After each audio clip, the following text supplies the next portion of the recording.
እሺ ተማሪዎች አሁን ደግሞ የምናየው one type of elastic modulus which is known as Young's modulus ነው። እስቲ Young's modulus ምንድን ነው የሚገልጸው? Young's modulus it is a measure of the ability of material to resist a change in a vertical length or a change in length ነው። ምን ማለት ነው? የአንድ ማቴሪያል የቁመትን ለውጥ የመቃወም ችሎታ መለኪያ ያንግስ ሞዱለስ ይባላል። ኦኬ የኛው ያንግ ሞዱለስ it is the ratio of tensile stress to the tensile strain። tensile stress ምን ማለት ነው? tensile stress ማለት tensile force divided by the area ማለት ነው።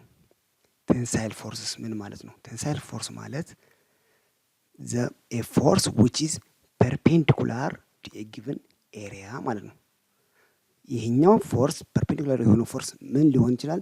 ስትሬች ሊያደርግ ይችላል ወይ ደግሞ ኮምፕረስ ሊያደርግ ይችላል። ሶ ቴንሳይል ፎርስስ ወይ ኮምፕሬሽናል ናቸው ወይ ደግሞ ስትረስ ወይ ደግሞ ስትሬች ነው የሚያደርጉልን ማለት ነው። አሁን እዚህ ጋር a wire which has a length of L naught is acted by tensile forces። ምን አይነት ቴንሳይል ፎርስ ናቸው እነዚህ ሁለቱ? እነዚህ ፎርሶች ስትሬች የሚያደርጉ ናቸው ማለት ነው። ሶ ሁለት ሲወጥሩ ለንግዙ ቼንጅ ያደርጋል። ያ ቼንጅ ያደረገው ለንግዝ ዲቫይድ ባይ ኦሪጂናል ለንግዝ ደግሞ ተብሎ ይጠራል ቴንሳይል ስትሬን ይባላል ማለት ነው። ሶ ያንግ ሞዱለስ is symbolized by capital letter E and it is a ratio of tensile stress to the tensile strain። አሁን ቴንሳይል ስትረሳችን እዚህ ጋር ተጽፏል። it is the perpendicular force to the area divided by the area itself። ምን ይሰጠናል? ቴንሳይል ስትረስ divided by the tensile strain። the tensile strain is also given by the change on the length due to the tensile stress divided by the original length of the wire። so this is the mathematical formula to calculate the Young's modulus።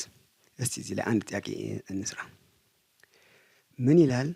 a wire 20 meter long has a cross sectional area of 1.25 times 10 to the power of -4 meter square and this wire is subject to a load of 5 kilogram.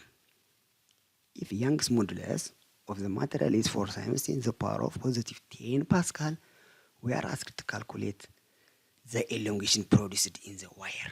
The elongation means change on cell length ማለት ነው። Here we are given to use the acceleration due to gravity value 10 meter per second square. Okay, let us come to the solution። አሁን ሶሉሽን ስንሰራ ሁልጊዜ መጀመሪያ ጊቭን ማውጣት አለብን።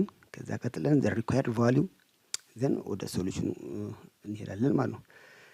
ጊቭኖቹ ምንድናቸው? ለንግዙ the length is 20 meter and the cross sectional area of that wire is 1.5 times 10 to the power of -4 meter square and the mass of that wire is 5 kg.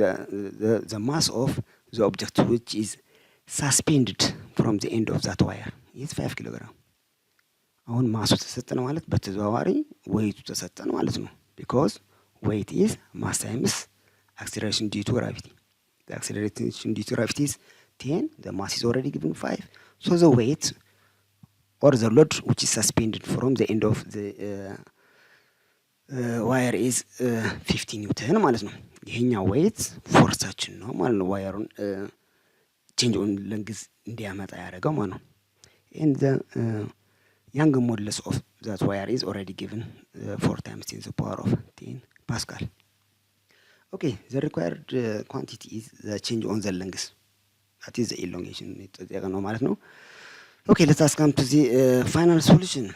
From the Young's modulus formula we get the Young's modulus is the tensile stress over tensile strain. Or when we rearrange this one, this Young's modulus formula, we will have the lower one and the change on the length can be written by the product of the force times length over the Young modulus times the area.